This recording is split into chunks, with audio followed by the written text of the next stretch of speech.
आपसे एक सवाल। आप सोचेंगे ना स्वागत ना सत्कार, सीधे सवाल, क्योंकि सवाल में एक ज्ञान छिपा हुआ है, फ्री का ज्ञान है। एक बात बताइए, अगर काफ़ी संघर्ष करने के बाद आपको लक्ष्य ना मिले तो आप क्या करेंगे? तो क्या लक्ष्य बदल लेंगे?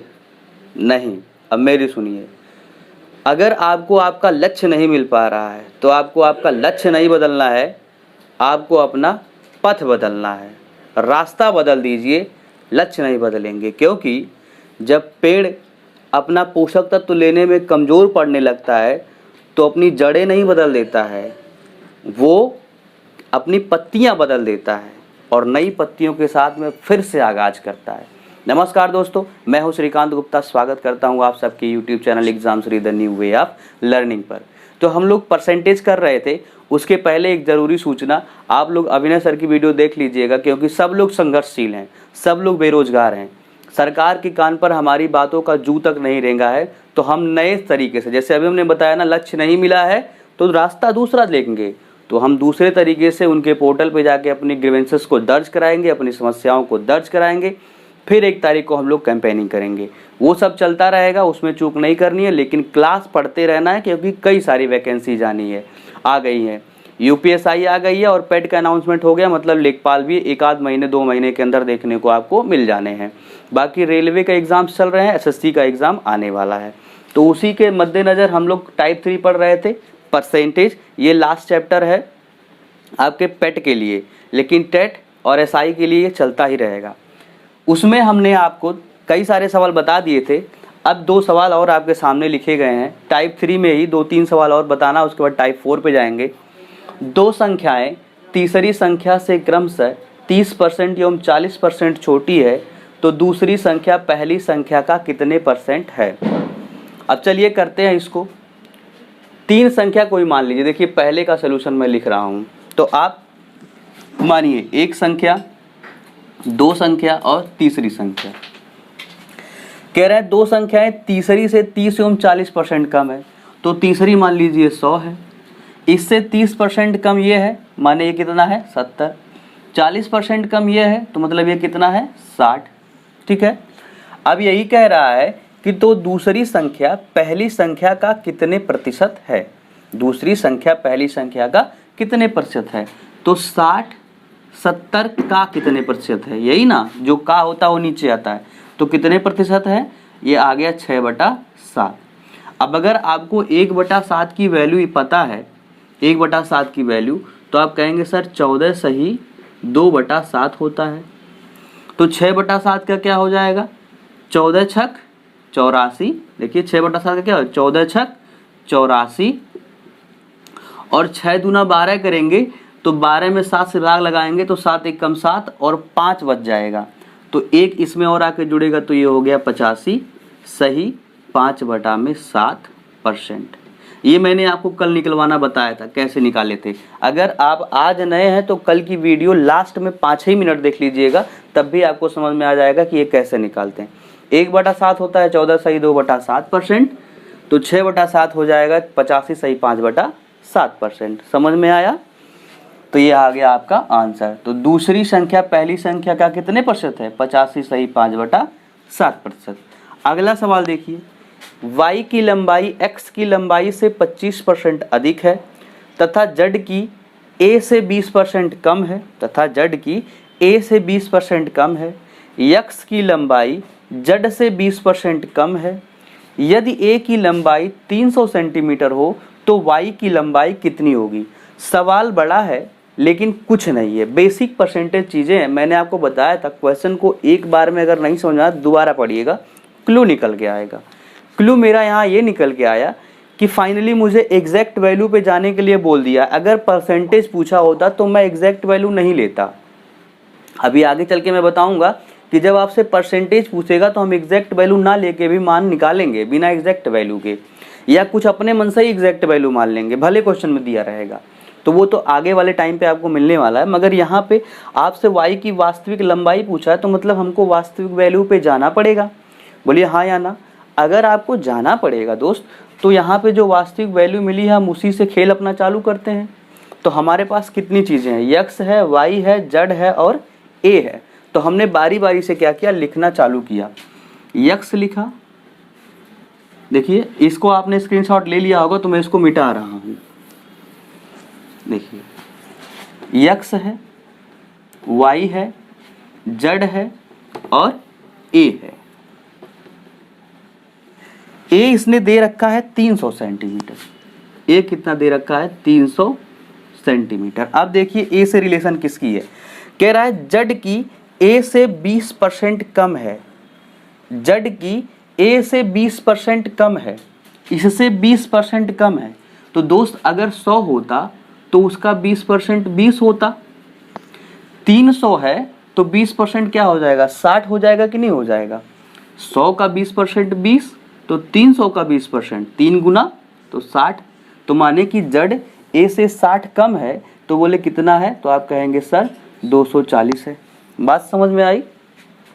अब देखिए मैंने z का निकाल लिया, ये लाइन मेरी खत्म हो गई, इस लाइन का अब काम नहीं है।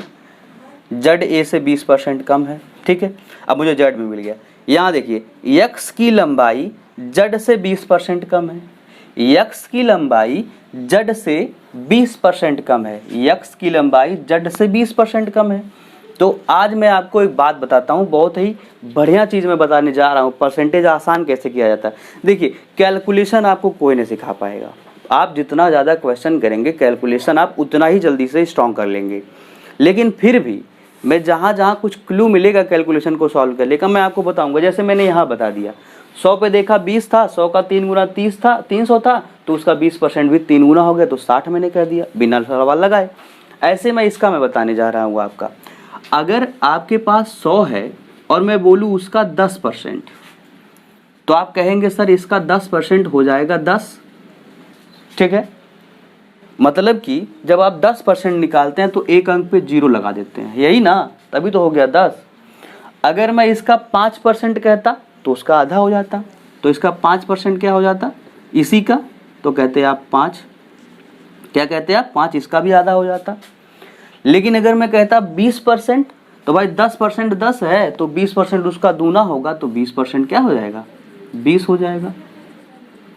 ये बात समझे। ऐसे हम गणना को अपने आसान करेंगे। 10% की वैल्यू पहले निकालेंगे, एक अंक पे दशमलव लगा के, फिर उससे 20% निकालना है, 30% निकालना है, 35 निकाल लेना है, 75 निकाल लेना है, 25 निकाल लेना है। हम ऐसे निकाल लेंगे। देखिए 10 का निकाले, वहाँ से 5 पता चल गया, वहाँ से 20 पता चल गया, ऐसे 25 निकालना तो 5 और जोड़ते तो हमारे पास 25 पता चल जाता है कि नहीं है। तो कोई भी वैल्यूज हो हम ऐसा कर सकते हैं। अब जरा देखिए इसमें कैसे करते हैं। यहाँ पे इसने कह रखा है कि x की लंबाई z से 20% कम है, तो z ये है, तो आप कहेंगे सर इसका 10%, z का 10% क्या होगा, z का 10%, तो कहेंगे 24 होगा कि नहीं, एक अंक पे दशमलव, और 20% जब मैं पूछूंगा तो दुगना कर देंगे, तो क्या हो जाएगा 48 हो जाएगा 20%। बिना पेन की उठाए आप ये निकाल सकते हैं। यानी x z से 48 छोटा है दोस्तों। कितना छोटा है, 48 भाई 20% छोटा है। x की लंबाई z से 20% कम है, इसका मतलब 48 कम है। तो 240 से 48 जब हम कम करेंगे तो x कितना हो जाएगा, हो जाएगा 192। बोलिए हो जाएगा कि नहीं हो जाएगा। 40 पहले निकाल लीजिए, 8 और निकालेंगे तो 200 में से 8 निकलेगा तो हो जाएगा 192। ऐसे आपको कैलकुलेशन करना है। अब 192 आ गया, x भी मिल गया मुझे। फिर y मुझसे पूछा था। अब देखिए y सीधे x पे डिपेंड कर रहा है। y की लंबाई x की लंबाई से 25% अधिक है। y की लंबाई x की लंबाई से 25% अधिक है। इससे 25% ज़्यादा है, y x से 25% ज़्यादा है। तो यहाँ से भी आप कर सकते हैं भाई 25%। देखिए मैंने आपको सब कुछ जब बता दिया है तो आपको यही सीखना है कि कहाँ कहाँ पे मैं कौन सी चीज़ लगा के कैलकुलेशंस को ईजी कर सकता हूँ। अब यहाँ पे अगर मैं 10% या 5% निकालने चलूँ तो मैं दिखाता हूँ आपको क्या कठिनाई होने वाली है। आपको कठिनाई ये होने वाली है दोस्त कि जब आप यहाँ से 10% निकालेंगे तो आ जाएगा 19.2। और एक बात याद रख लीजिए, जैसे ही कैलकुलेशन दशमलव में आएगा आप सर पटक पटक के रोएंगे। तो कोशिश करिएगा कि दशमलव में कैलकुलेशन ना आने पाए। तो मैं अब यहाँ 10% 5% वाला कैलकुलेशन नहीं लगाऊंगा। अब यहाँ पे मेरा याद आ गया फ्रैक्शनल वैल्यू। 25% का फ्रैक्शनल वैल्यू क्या होता है? तो आप कहेंगे सर 1/4 होता है, 1/4 होता है। माने 4 का 25% 1 है और मेरे पास 4 है क्या? तो आप कहेंगे सर 192 है। तो 4 बराबर अगर 192 है तो 1 बराबर क्या हो जाएगा? 4 चौका 16, 4 अठे 32। बोलिए हो जाएगा कि नहीं हो जाएगा? 4 चौका 16, 3 बचा 32, 4 अठे 32, तो 1 बराबर 48 आ गया। इसका मतलब कि 1 बराबर 48 आया, बोले तो 192 का 25% 48 आ गया, क्योंकि ये 4 का 25% है, वहीं से हमने मान निकाला है। इसका मतलब 1 का मान 48, बोले तो 25% का मान 48 आ गया। और यही तो ये ज़्यादा है। देखिए y की लंबाई x की लंबाई से 25% अधिक है, तो भाई जब 25% अधिक है तो इसमें 48 जोड़ दीजिए। 192 में 48 आप जोड़ दीजिए। 48 जैसे ही जोड़ेंगे तुरंत ये फिर से हो जाएगा 240। क्या हो जाएगा? 240। इसमें 48 जोड़िए 240 आएगा। आ गया समझ में? कोई दिक्कत? तो यही है आंसर। अब यहाँ पर भी एक क्लू है। अगर आप परसेंटेज से ज़्यादा रूबरू होंगे, अभी मैं अगले टाइप में यही बताने जा रहा हूँ जो अभी यहाँ बताने जा रहा हूँ, फिर पहले मैं बता दे रहा हूँ। अगर कहीं आपसे 20% और 25% में से एक निकाले और एक जोड़े बात कर रहा है, एक बार निकाल दे एक बार जोड़ दे, चाहे 20 पहले निकाले चाहे 25, ऐसा अगर कर रहा है, इसका मतलब ये होता है कि ये दोनों एक दूसरे को कैंसिल आउट कर देते हैं और मान वही आ जाता है जो पहले था। दिखाता मैं कैसे, ये बात जरा देखिएगा कैसे। मैंने यहाँ क्या किया, x को z से 20% कम किया है, कम किया, और फिर y को x से 25% अधिक किया है, और देखिए रिजल्ट वही है 240 240, है कि नहीं है? यही चीज़ मैं कह रहा हूँ कि अगर आपको कहीं 20-25 एक साथ दिख जाए और एक बार कहीं निकाला जा रहा है एक बार कहीं जोड़ा जा रहा है, मतलब कम और ज़्यादा का सेंस है, तो वो दोनों एक दूसरे को कैंसिल आउट कर देते हैं। इसका मैं यूज करके आपको दिखाऊंगा, ठीक है?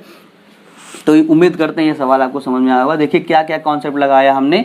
10% की वैल्यू निकाल के अपने परसेंटेज मान को कैसे कम किया, फिर जहां मुझे फ्रैक्शन का यूज आसान लगा वहां मैंने तुरंत ही फ्रैक्शन निकाल दिया। नहीं तो जब आप इसको करते कहते x की वैल्यू y की वैल्यू x से 25% अधिक है, तो आप कहते इसका मतलब y बराबर x का 125%। यही तो करते आप, यही तो करते। फिर आप x रखते 192 गुणा 125/100। इतना करने के बाद आप काट पीट के यहाँ से 25 25 125 25 चौका 100, 4 से काटते जाता 48, 48 में 5 का गुणा करते 5 8 40, 5 चौका 20 2, 5 चौका 20 24 240, तब भी यही लाते। तब देखिए इतना सारा कैलकुलेशन आपको करना पड़ जा रहा है, और हो सकता है इसमें गलतियाँ भी हो जाए, हो सकता है ना। तो फ्रैक्शन की वैल्यू से मैंने तुरंत लगा दिया। देखिए कहाँ कैलकुलेशन कितना किया है, कुछ देख रहे हैं आपको कैलकुलेशन कहीं है? नहीं है ना। तो यही चीज़ आपको सीखनी है। स्क्रीनशॉट ले लीजिए, अगला क्वेश्चन देखते हैं। तो हो जाओ इंस्पेक्टर, मेरे देश के शेरों, मेरे यूपी के शेरों, इंस्पेक्टरों तैयार हो जाओ। अगर ये क्वेश्चन कर लिए तो समझ लो इंस्पेक्टर बनने लायक हो, बन नहीं गए, बनने लायक हो, ठीक है? तो चलो एसआई बनना है तो सॉल्व करो इसको। राजन अपनी संपत्ति अपने पुत्र पुत्री पत्नी और छोटे पुत्र में, अरे कितने लोग थे यार, पुत्र पुत्री पत्नी और छोटा पुत्र में इस प्रकार बांटता है कि पत्नी को छोटे का 2 गुना, पुत्री को पत्नी का 50% और पुत्र को पुत्री से 150% अधिक प्राप्त होता है। यदि उसके पास कुल 10,010 हो तो बड़े पुत्र की संपत्ति क्या होगी? सवाल बड़ा है बट सवाल में कुछ भी नहीं है। करते हैं हम लोग। पुत्र पुत्री, पहले कहाँ पुत्री है, पुत्र पुत्री पत्नी और छोटा पुत्र, छोटा पुत्र, छोटा सन, इतने लोग हैं उसके पास। राजन बांट रहे हैं, यहाँ राजन है। अब देखिए कैसे कैलकुलेशन को छोटा करेंगे हम लोग। कह रहा है कि छोटे का 2 गुना पुत्री को, कि पत्नी को छोटे का 2 गुना, पत्नी को छोटे का 2 गुना। तो छोटा अगर 100 है तो पत्नी कितना पा जाएगी? 200। बात मानते हैं? परसेंट लिखना चाहते हैं तो लिख लीजिए, लिख लीजिए। अगर छोटा 100% पाया होगा तो उसकी पत्नी क्या पाई होगी? 200%, क्योंकि कहा है कि पत्नी को छोटे का 2 गुना मिल रहा है। पुत्री को पत्नी का 50%, पुत्री को DAU, पुत्री को पत्नी का 50%, यानी 200 का 50% माने आधा, 200 का आधा 100% पुत्री को मिल गया। और पुत्र को पुत्री से 150% अधिक मिलता है, इससे 150% अधिक मिलता है। तो 100 का 100% 100 और 100 का 150% 150, तो माने अब इसको कितना मिलेगा? तो कहेंगे सर 250% मिलेगा। बात मानते हैं कि नहीं मानते हैं? अब इसमें फिर दिया है कि यदि उसके पास कुल 10,010 रुपए हों, माने जितना बांट दिया सब 10,010 रुपए हैं, तो पुत्र की संपत्ति क्या होगी? तो भाई कितना उसके पास हुआ? हमने जो बांटा वो कितना है? 100, 200, 300, 1 400, 2 600, 650 हो गया कि नहीं हो गया? 650 हो गया। और यही 650 क्या है? 10,010 है। ठीक है। हमसे पूछा क्या है? हमसे पूछा है 250%। क्या पूछा है? 250%। तो यहाँ से हम निकालेंगे अपना। यहाँ से अगर मैं निकालने की कोशिश करूँ, देखिए यहाँ से आसानी से कैसे निकाल सकते हैं 250%। अगर मैं यहाँ पे काटूँ, 50 लाने की कोशिश करूँ तो क्या आएगा? नहीं आएगा। 13 से काटिए इसको, 13 पचे 65, 50 आ जाएगा। लेकिन क्या ये 13 से कटेगा? अगर यहाँ 50 आ जाता तो मैं 50 में 5 का गुणा करा करके 250 बना देता। यही मैं कहने की कोशिश कर रहा हूँ।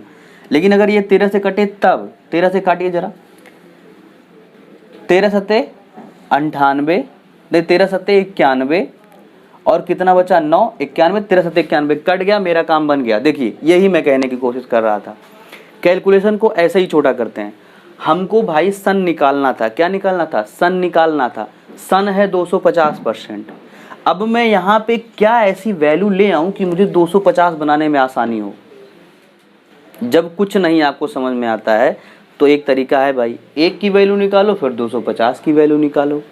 लेकिन अगर 1 मिनट कैलकुलेशन करते करते ये दिमाग जो खोपड़ा रखे हो यहाँ पे वो अगर ब्रॉड हो जाएगा तो बड़ा मज़ा आने लगेगा मैथ में। मैंने देखा कि यहाँ अगर मैं 50 बना लूँ तो 50 से 250 बनाने में आसान है कि नहीं है?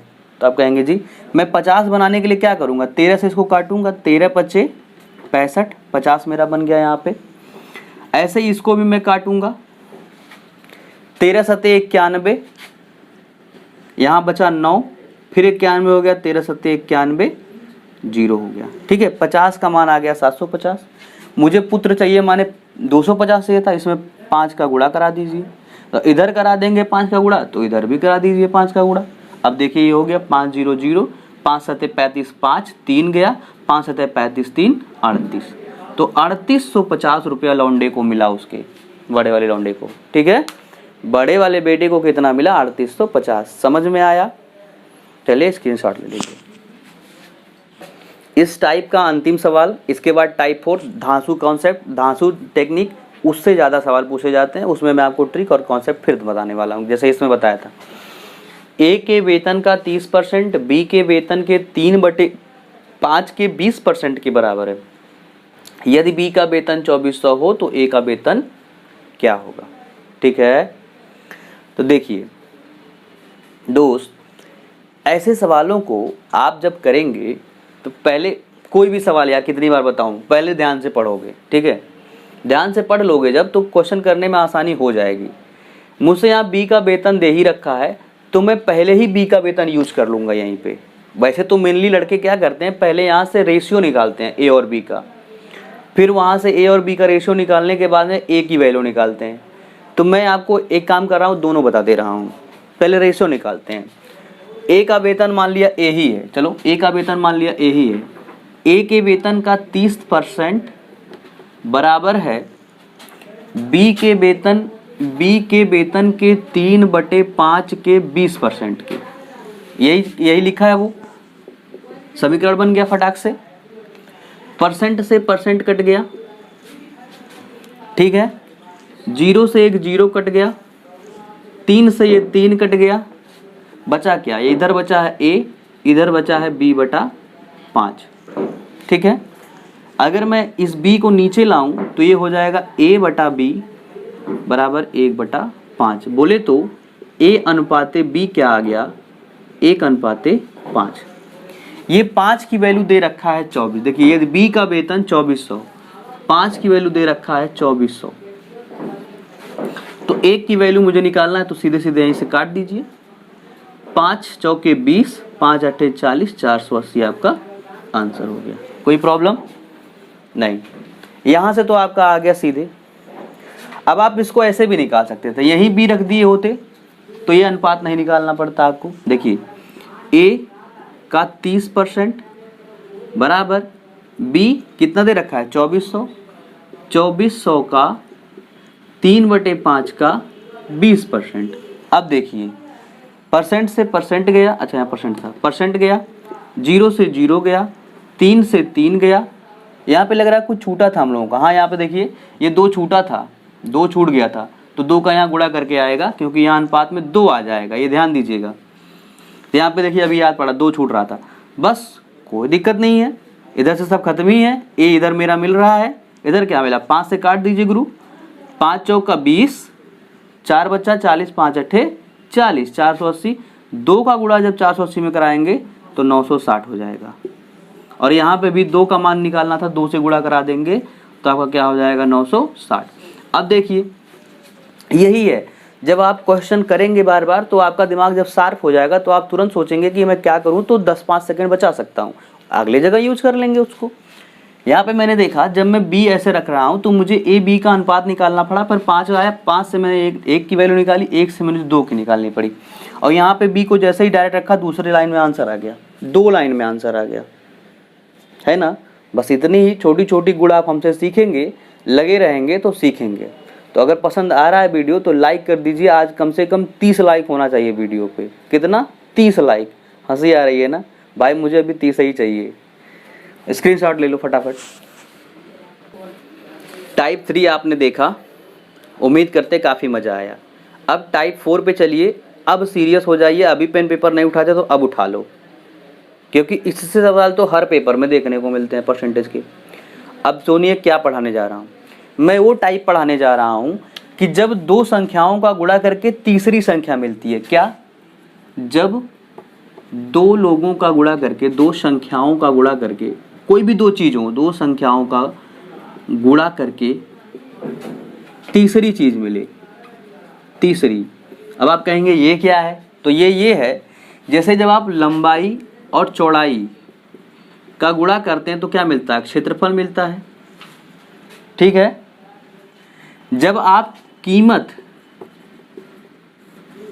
में खपत की गुणा करते हैं तो आपको क्या मिलता है, खर्च मिलता है। और तीसरी चीज तब भी लगेगा ये फार्मूला कि जब 3 चीज़ों का गुणा करके बनाया जाए, जैसे लंबाई गुणे चौड़ाई गुणे ऊंचाई बराबर आपका क्या मिलता है, आयतन। अब आप सोच रहे होंगे मास्टर ये क्या बता रहा है, तो मास्टर ये बता रहे हैं कि जैसे आपसे ऐसे सवाल पूछा जाता है, यदि किसी आयत की लंबाई 10% बढ़ा दी जाए, चौड़ाई 20% बढ़ा दी जाए, तो बताइए क्षेत्रफल में क्या अंतर होगा। एक ऐसे सवाल बनेगा। एक बनता है, यदि किसी वस्तु की कीमत में 10% की वृद्धि हो जाए तो उसके खपत में कितनी कमी कर दी जाए कि खर्च अपरिवर्तित रहे, या फिर खर्च कुछ परसेंट बढ़ जाए या घट जाए। ऐसे सवाल आपसे पूछे जाते हैं।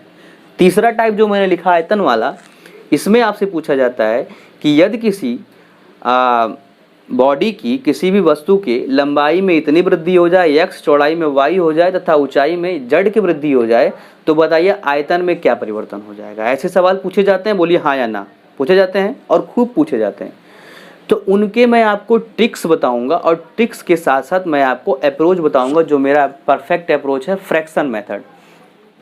ट्रिक्स अगर आप याद रख, ट्रिक्स बोले क्या, फार्मूला अगर आपको याद है तब तो आप कर ले जाएंगे, लेकिन अगर फार्मूला नहीं याद है और आपको अप्रोच नहीं पता है तो आप फिर ज़िंदगी भर लगाते रह जाएंगे वही पेपर में, दिन भर बैठे रह जाएंगे, एक क्वेश्चन नहीं होगा। फिर भी ये सब हानियों के बाद भी मैं फार्मूला लिखने जा रहा हूँ, आप याद करिएगा, आप उसको याद कर लीजिएगा। देखिए फार्मूला क्या है,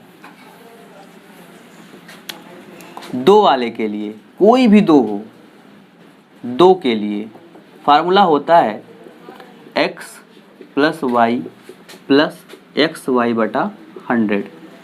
ये होता है 2 के लिए। और ये होता क्या है, प्रतिशत परिवर्तन, प्रतिशत परिवर्तन, यही निकल के आता है लास्ट में। 3 के लिए क्या होगा, जब 3 क्वांटिटी वाला आएगा, जैसे वॉल्यूम 3 के लिए वो क्या होगा, वो होगा x plus y plus z plus x y plus y z plus z x बटा में 100 प्लस एक्स वाई जेड बटा में 100 का स्क्वायर। ये होता है 3 वाले के लिए। ये 2 फार्मूले आपको याद रखने हैं, ये बहुत जगह काम देंगे, ये परसेंटेज में तो काम देंगे और प्रॉफिट लॉस में भी ये काम देंगे। कब काम देंगे यही सुन लीजिए। कहेगा कि एक व्यक्ति अपने वस्तु की कीमत पहले 10% बढ़ाता है फिर 20% बढ़ाता है, तो बताइए कुल कितना बढ़ गया। या कह देगा कोई व्यक्ति अपने वस्तुओं पर पहले 10% की छूट देता है फिर 20% की छूट देता है फिर क्रमागत 30% की छूट देता है, तो बताइए कुल कितना छूट दिया। ऐसे सवाल आपसे बहुतेरे पूछे जाते हैं, तो उस पर ये लगेगा। इसका जरा सा स्क्रीनशॉट ले लीजिए, फिर क्वेश्चन देखिए। देखिए मैंने आपको 3 जनरल फार्मूला लिखाया है, उन पे सारे सवाल लग जाएंगे, लेकिन ये एक स्पेशल टाइप कभी कभी आपसे पूछ लिया जाता है, तो आपके लिए उतना बड़ा फार्मूला रटने की ज़रूरत नहीं है, उससे छोटे में भी काम चल जाएगा। फिलहाल मैं वो भी बताने जा रहा हूँ। क्वेश्चन को पहले इत्मीनान से पढ़ लीजिए। यदि चीनी का भाव पहले से 10% बढ़ जाए तो खपत में कितनी कमी की जाए कि खर्च अपरिवर्तित हो। ये लाइन याद रखिएगा, जब भी अपरिवर्तित की बात की जाएगी तो इस लाइन को याद रखिएगा। अभी उसके लिए मैं ट्रिक बता रहा हूँ। तो चीनी का भाव पहले से 10% बढ़ गया तो खपत में कितनी कमी की जाए कि खर्च अपरिवर्तित हो। तो चलिए सॉल्यूशन करते हैं। सॉल्यूशन में क्या होगा, मैंने बताया था कि खपत में परिवर्तन, खपत में चेंज बराबर होता है x plus y plus x y बटा में 100। अब यहाँ पे कह रहा है कि खर्च में परिवर्तन, क्योंकि खर्च आता है। यहाँ पे कह रहा है कि खर्च अपरिवर्तित हो, मतलब कि ये 0% हो चेंजिंग। x कह रहा है, x को ये क्वांटिटी आप x मान लीजिए कि जैसे चीनी का भाव 10% बढ़ रहा है तो x हो गया 10 प्लस कह रहा है खपत में कितनी कमी की जाए, तो मान लिया खपत y ही कम की जाए प्लस x का मान 10 गुणे y बटा में 100। ठीक है, अब 10 को इधर लाएंगे तो ये -10 हो जाएगा बराबर। ये देखिए ये 1 0 से 1 0 काट लेंगे और 10 एकम 10y और प्लस y बटा में 10। कोई प्रॉब्लम है, होनी भी नहीं चाहिए। 10 का 10 में गुणा कराएंगे तो देखिए इधर -100 बटा में 10y प्लस y 11y। तो y बराबर क्या हो गया आपका 10y और y 11y, तो y बराबर क्या हो गया -100 बटा में 11। इसको काटेंगे तो क्या हो जाएगा -9 सही 1 बटा में 11%।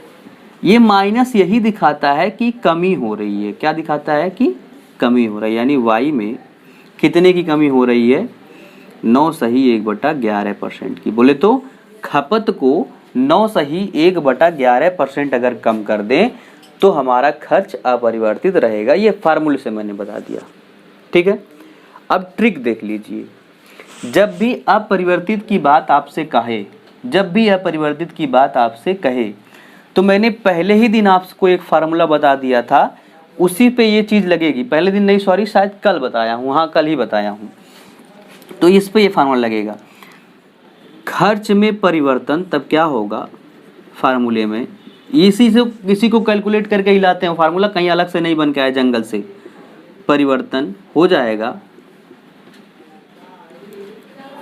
कितना परिवर्तन, तो चीनी के भाव में पहले कितना परिवर्तन होता था 10, तो उसको मान लीजिए जनरल x बटे 100 प्लस माइनस x गुणे में 100%, यही होता है x बटे में 100 प्लस माइनस x गुणे 100%, ये फार्मूला होता है। स्क्रीनशॉट ले लीजिए, इस पे मैं दोनों सवाल बता देता हूँ, ये समझ में आया होगा आपको।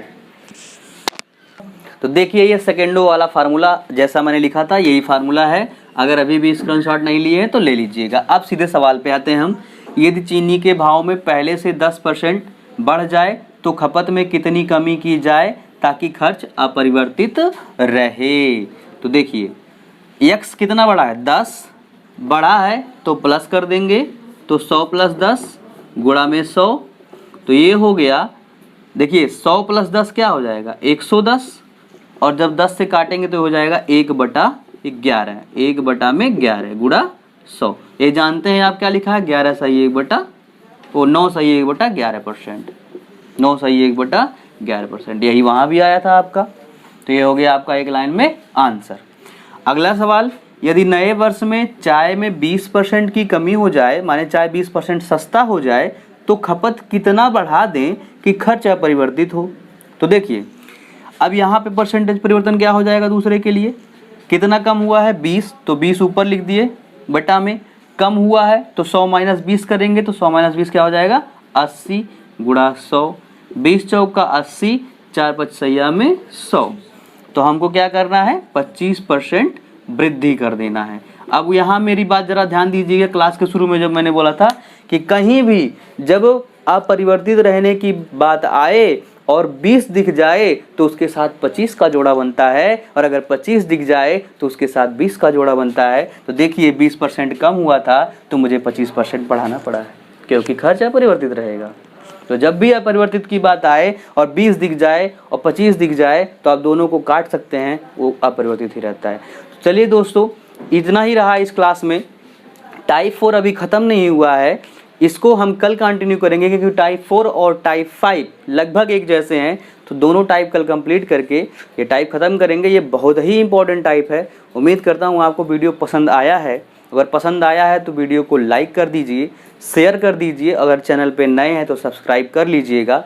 फिर मिलते हैं अगली क्लास में बढ़िया कॉन्सेप्ट, बढ़िया ट्रिक और बढ़िया अप्रोच के साथ में। तब तक के लिए विदा लेते हैं। बाय बाय, जय हिंद, टेक केयर।